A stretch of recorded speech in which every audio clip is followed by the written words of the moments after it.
Donc, on va continuer avec Marsan. Marsan qui communique depuis Nice, non, c'est Cannes, pardon, si je ne me trompe pas, Cannes et qui, maintenant, oui. et qui a participé avec l'apprentissage du regard social dans les dispositifs vidéo ou à l'interactif. Et donc, ça tombe bien parce que justement, on parle aussi d'avatars qui ont une personnalité, qui doivent être humains.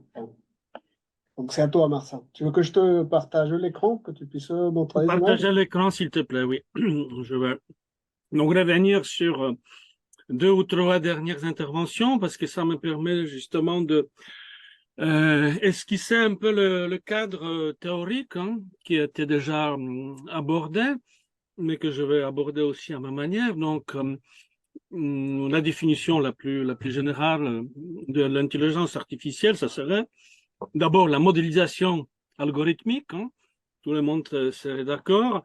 Ensuite, automatisation des tâches, qu'on appelle parfois la simulation, aussi simulation des actions, interactions. Et puis finalement, apprentissage, et puis certains apprentissages particuliers qui sont issus de partage des apprentissages entre les modules. Alors, on était donc, on peut dire, dans les années 70 à peu près dans une modélisation algorithmique. Ça aboutit dans les années 90 des modélisations, justement, et des premières automatisations. Hein. Les militaires du Pentagone ont réussi à apprendre à leurs chars hein, qui sont utilisés jusqu'à aujourd'hui, les fameux Abrams, à distinguer entre un poteau électrique et un arbre. Et ça s'est soldé à peu près par cette grande performance.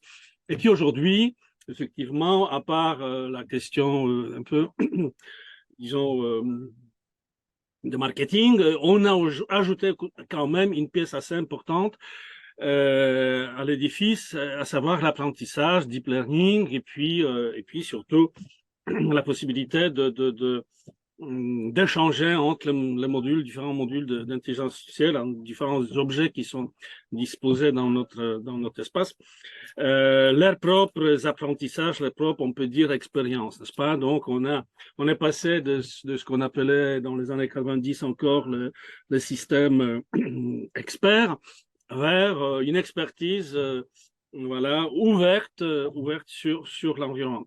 Alors maintenant, tout dépend, vous voyez, tous les usages, hein, toutes les applications, etc., dépendent de cette première partie de l'intelligence artificielle qui est la modélisation.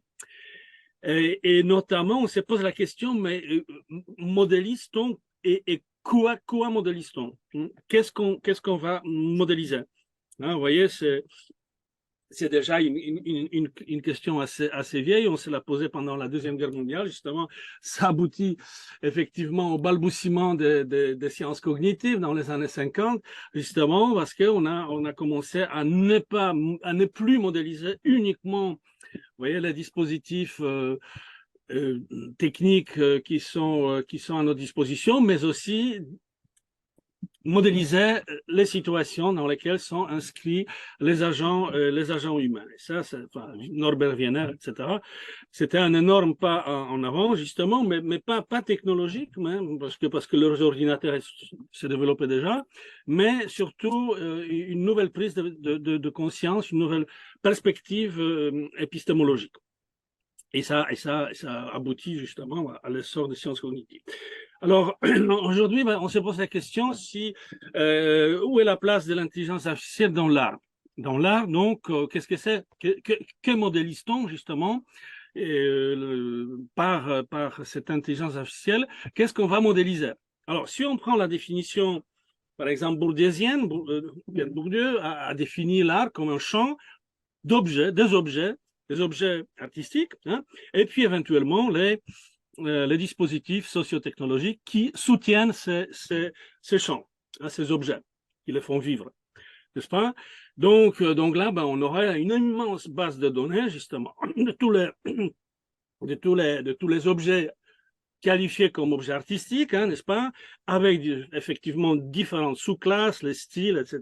Donc on aura par exemple l'imagerie, l'iconographie médiévale, on aura l'iconographie renaissante, et ensuite bah, jusqu'à aujourd'hui, hein, si on parle des arts visuels, avec différents styles, différents artistes, différents maîtres, différentes écoles que ces maîtres ont pu mettre en place, etc. Bon, on va modéliser ça, n'est-ce pas? Et effectivement, jusqu'à nos jours, quoi. Effectivement, après, on lance l'intelligence artificielle sur ça et elle va automatiser et elle va apprendre. Et donc, on va donner au module de deep learning justement à apprendre, à gérer cette immense base de données et puis à générer éventuellement dans un élan dynamique, hein, enfin un peu avec des algorithmes stochastiques, on va générer un peu, on va travailler à partir de cette base, mais on va peut-être aller un peu plus loin, un peu comme les humains font avec ce qu'on appelle l'imaginaire. Donc, voilà, ils font avec les éléments de souvenirs, etc., etc. Et après, surgissent des pans tous les pans de notre imaginaire qui sont des hybridations, des opérations un peu voilà, sur cette base existante et qui donnent un peu génération de nouvelles formes. D'accord. Donc on a quoi? On a un grand champ de formes, hein, finalement, de formes, et puis de techniques et de savoir-faire qui soutiennent ces formes. Et puis on les modélise, et puis on lance la situation, on lance le module de l'intelligence artificielle sur tout ça. Alors, si, en revanche, on pouvait définir l'art d'une autre manière, voilà, bah, c'est que je fais un peu, voilà, dans les années 90. Alors là, je vais commencer le partage. Hein. Donc voilà, on va être là. Voilà, la définition était tout autre. Hein. Suite, je ne l'ai pas inventée. Hein. Je me suis inspiré de proto-cognitivistes qui étaient donc Arnheim et Gibson des années 50, on définit ici, vous voyez, l'art, la sphère artistique comme un domaine, voyez, relatif à l'inscription de l'agent humain dans son environnement. L'inscription est plus particulièrement le volet perceptif de cette inscription. Hein. Donc, pas du tout volet pragmatique, mais plutôt quelque chose qui relève voilà, de notre apprentissage, de la perception qu'on a de notre environnement. Et là, ben là, les choses vont apparaître totalement différemment. Il n'y aura plus d'objets d'art, des objets d'art, il n'y aura plus de ce champ bourdésien, mais il y aurait quoi? Il y aura des comportements esthétiques. Comportements, donc on bascule dans les comportements qui sont la réaction, la réponse aux vicissitudes et à la différenciation de diversité de notre environnement, de notre niche écologique. Hein. Et là, on est dans quelque chose d'autre. Hein. Il n'y a plus de... Voilà. Et donc, on modélise comment? Bon, on modélise justement le regard, l'écoute, on modélise. Si on veut justement aller dans l'intelligence artificielle qui collabore, qui travaille avec l'art. Donc, on oublie toute sphère de trésors culturels sous forme d'objets, mais on répond, vous voyez, à la question comment les comportements esthétiques régulent notre inscription écologique. Et je rappelle brièvement le livre de Casati, La découverte de l'ombre, qui justement est une exemplification parfaite de cette hypothèse environnementaliste, cognitiviste, environnementaliste, perceptive, hein, si j'ose dire, perceptionniste hein, plutôt, et qui nous parle par exemple de l'apparition de l'ombre dans la peinture de Cinquecento et de Seicento et voilà, de sa nécessité, la nécessité de ce détail pourtant très important dans dans la perception hein, du monde tel qu'il est. Ça apparaît donc dans les techniques artistiques, dans la pensée artistique, esthétique, assez tardivement finalement, hein, on est étonné, mais justement ça apparaît par une sorte d'élan de nécessité hein, cognitive de notre... Voilà, on a pris conscience en quelque sorte de cette donnée et on a commencé à l'inclure dans l'imagerie post-médiévale voilà, de l'Occident, par exemple. Voilà. Alors maintenant, revenons à notre histoire donc de regard social, qui est donc peut-être, voilà, j'ai pris une exemplification ici par rapport à inspiré de Turner qui, dans Margate, c'était son lieu de villégiature, hein, à 100 km de Londres. Voilà, il disait, quand on a ses écrits, il disait que aussi bien dans ses souvenirs que finalement dans ses peintures, les bateaux qu'il observe de la jetée où il se trouve font en quelque sorte une danse d'apparition hein, devant lui. On les voit comme si ces bateaux présentaient différentes faces, vous voyez, de perceptibilité de ces mêmes bateaux. Alors, je retrouvais donc l'endroit où ça se trouve, hein, où il se trouvait là-bas. Il était à la place là, il y a un centre de Turner justement, dédié notamment à l'environnement. Hein. C'était drôle parce qu'on peut dire que c'est un premier peintre du 19e siècle, donc environnementaliste. Hein. Et donc, il était là à la place, vous voyez, les petites maisons de sa logeuse se trouvaient à peu près ici, et on voyait ça, cette jetée. Bon, cette jetée, aujourd'hui, elle est pratiquement inexistante. Attendez, est-ce que non, elle est inexistante, mais il y a exactement la même, ça sert jumelle au Havre. Donc, on peut voilà, l'admirer jusqu'aujourd'hui. Voilà, elle est là, vous voyez, à la fin. Ah non, ici, pardon. Vous voyez, dans les peintures de Turner. Voilà, dans technique technique of the observer de Crary, nous avons une hypothèse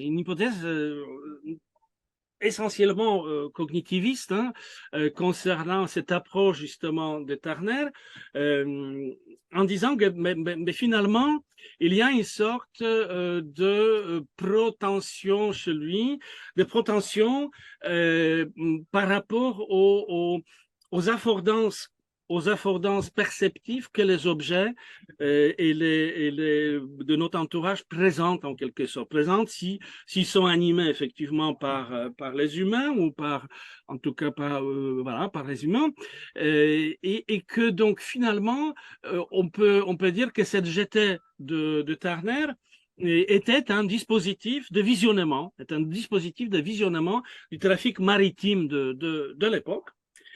Et donc voilà, vous la voyez.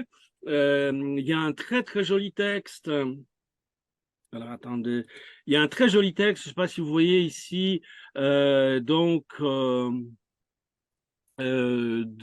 Joseph Conrad, qui se trouve, enfin qui se déroule, dont l'action se déroule dans pas loin de Margate, un peu plus dans Sussex, un peu plus au sud, hein, où il y a une magnifique scène où les femmes accompagnent les marins qui doivent prendre la mer, et puis les marins composent avec cette jetée et ces observatrices, composent voilà, un dispositif interactif hein, et présentent leur navire, vous voyez, en naviguant, donc en observant des courants, etc. Ceux qui naviguent un peu, qui connaissent la navigation, savent combien c'est difficile, hein, surtout dans les eaux là-bas.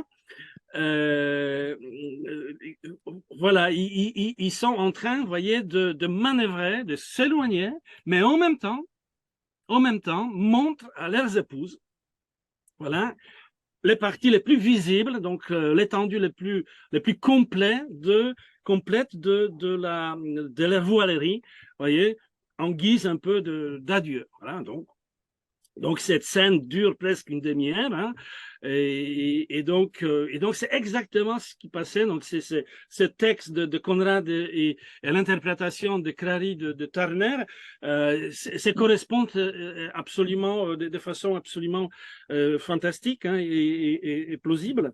Il s'agit de la même chose. Alors j'ai vu à Qualcomm Institute à l'Université de Californie à San Diego. À l'époque, ça s'appelait Calit 2. Hein. J'ai vu un prototype, hein, mais je vous parle des années 2010 déjà. Hein.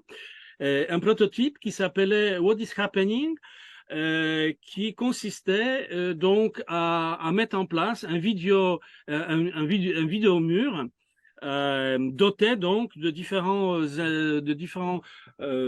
modules d'intelligence artificielle et qui s'inscrivait déjà dans l'environnement, premièrement, et s'inscrivait aussi dans l'apprentissage, dans la question de l'apprentissage du regard social. Hein. Voilà, donc, donc alors là, je dirais que, voilà, à la place de modéliser une base de, vous voyez, par exemple, des styles de dessin ou des crayons, etc., là, on a autre chose. On est en train de modéliser la réponse, pas forcément esthétique au sens classique de ces termes, mais en tout cas la réponse perceptive à l'environnement par un public et donc agrémenté aussi par le comportement des acteurs de l'autre côté, ceux qui sont visibles. Donc ceux qui visionnent et ceux qui sont visibles sont liés par le biais de l'intelligence artificielle et par l'apprentissage. Et c'est un dispositif donc d'observation, exactement comme interprétait donc Crary l'imagerie maritime de Turner. Alors, en quoi ça consistait? Donc, ben voilà, c'était un mur vidéo qui représentait, enfin, à l'échelle, je crois, 1 à 30 ou quelque chose comme ça. Ouais, non, je me souviens pas à quel ratio quand même, mais qui représentait la jetée, donc l'entrée du port de plaisance de San Diego, et donc derrière la mairie, équivalent de nos offices de tourisme, on avait ce mur, donc qui était doté de différents capteurs qui étaient donc basés sur le module, dont le fonctionnement était basé sur le module de l'intelligence artificielle. Donc, c'était capteur de présence, tout simplement par le sol, donc surtout qu'il y avait pour mission de détecter les attroupements, donc vous voyez là où les humains, surtout les enfants, hein,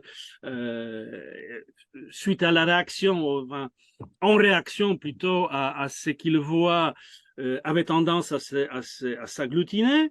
Voilà, donc ça c'était premièrement. Après, il y avait aussi une sorte de Kinect qui détectait les différents gestes, et notamment les gestes de démonstration, hein, voilà. De viser, hein, enfin, par l'index.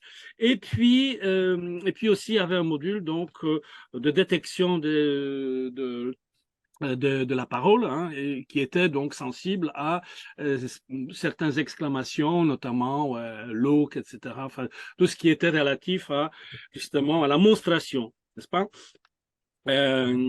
Donc, et de l'autre côté, de l'autre côté, il y avait un dispositif de caméras, des caméras allemandes, celles qui sont d'ailleurs récemment envoyées sur la planète Mars, qui sont des caméras dites intelligentes, dotées de suivi des objets, dotées aussi de zooming, de zoom automatique, etc. Donc, qui permettait, voilà, de suivre les objets, d'augmenter leur visibilité par différentes méthodes sur ces écrans.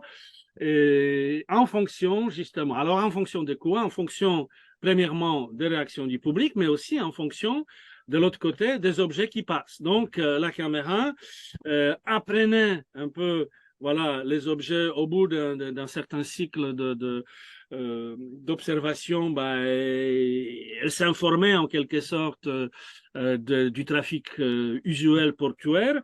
Les choses se répétaient, hein, certains types de navires sortaient toujours le soir ou le matin, etc. D'autres entraient. On pouvait classifier tout ça. Enfin, on pouvait faire justement des patterns de comportement des navires. De l'autre côté, on avait aussi les patterns de comportement du public, surtout de jeunes. Et voilà, et on mettait ça en miroir, en quelque sorte, et on laissait le système tourner. Le système qui tournait faisait son apprentissage aussi bien par les objets remarquables qu'on rencontre dans la situation portuaire que par les comportements remarquables qui sont détectés auprès du public, en faisant un peu, voilà, la rencontre des deux, hein, avec différents, bien sûr, algorithmes qui représente cette traduction parce qu'elle n'est pas automatique, mais elle est quand même, elle est significative. Donc tout ça faisait que finalement, on obtenait donc une sorte de danse, hein, de danse, vous voyez, comme deux personnes qui dansent et qui s'apprennent et après apprennent à se sentir mutuellement, etc. Et donc, finalement, d'autant plus que il y avait aussi une tentative de faire jouer le jeu par certains navires, notamment quand il y avait des démonstrations de jolis voiliers, hein, enfin, des armadas, etc. Donc, ils essayaient de vendre les petits modules sur les téléphones portables. À partir de 2013 à peu près, qui pouvaient interagir et qui pouvaient informer les marins qui sont visibles. Hein. On les renvoyait aussi des petites taches rouges voilà, de laser sur la voilure. Et donc, voilà, les marins, un peu comme chez Conrad, effectuaient leur danse d'apparition, hein, de belles entrées dans le port. Hein, c'est que après toutes les régates, tous les marins expérimentés font, n'est-ce pas? Et c'était augmenté aussi par justement visibilité parce qu'on les informait que, tiens, justement, à cause de votre entrée splendide dans les ports, vous êtes observé par un groupe de 17 personnes qui vous admirent, etc. Et donc, il se crée ici un droit. Et là, on est dans l'apprentissage parce que, au bout d'un certain temps, la machine sait déjà quels sont les objets remarquables, la machine sait quels objets remarquables requiert le plus l'adhésion du public et donc au bout d'un certain temps elle n'est plus voyez un enregistreur neutre de la réalité.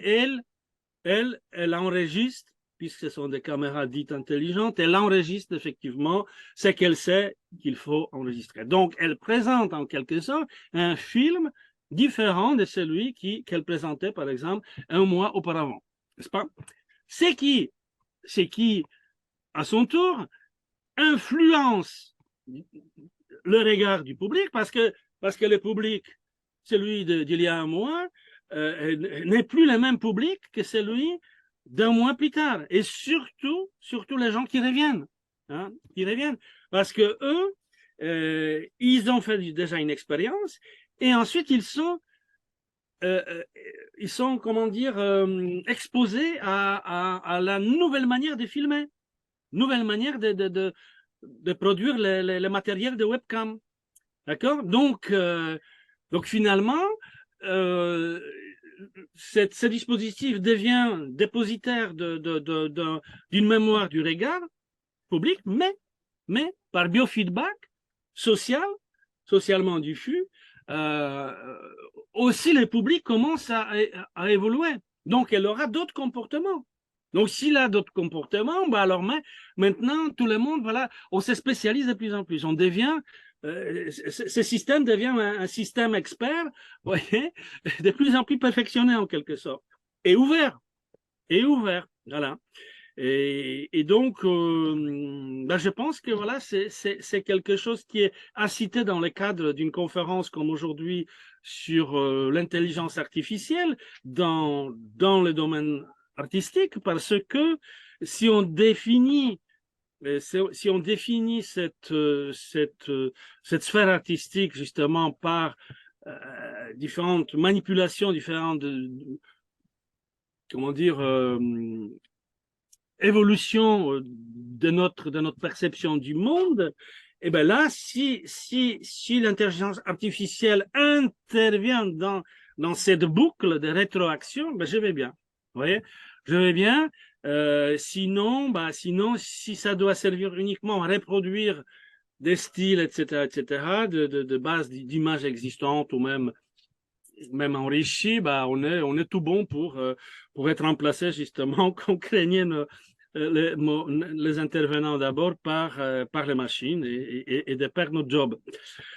Voilà, alors qu'est-ce qui s'est passé? Malheureusement, voilà, What is Happening a été piraté par, bon, je ne vais pas nommer qui, hein, en tout cas un pays de l'Extrême-Orient, comme c'est souvent le cas. Les Américains, bon, ils ont réagi assez sagement, ils ont tout de suite balancé la chose dans l'espace public, donc sans faire des procès, etc., parce que c'est inutile. Et ils observent aujourd'hui des groupuscules de chercheurs qui veulent bien continuer ce genre d'expérience, et par-ci par-là, nous on a j'ai un collègue à Brest, notamment au CNRS, une unité de CNRS à Brest qui travaille dans ces domaines. Il y a d'autres groupes qui émergent un peu, notamment en Asie. Joli retour de bâton. Tout ça. Bon, il y a d'autres initiatives. Il y en a une qui s'appelle Look, hein, Look, l'exclamation Look, regarde, voilà, qui continue ça. Bon. Donc aujourd'hui, ce prototype n'est plus exposé parce que justement, il était spolié. La chose est ouverte et voilà, maintenant, on attend de nouvelles générations d'informaticiens et de cogniticiens pour aller de l'avant. Merci beaucoup pour votre attention. Merci, Martin.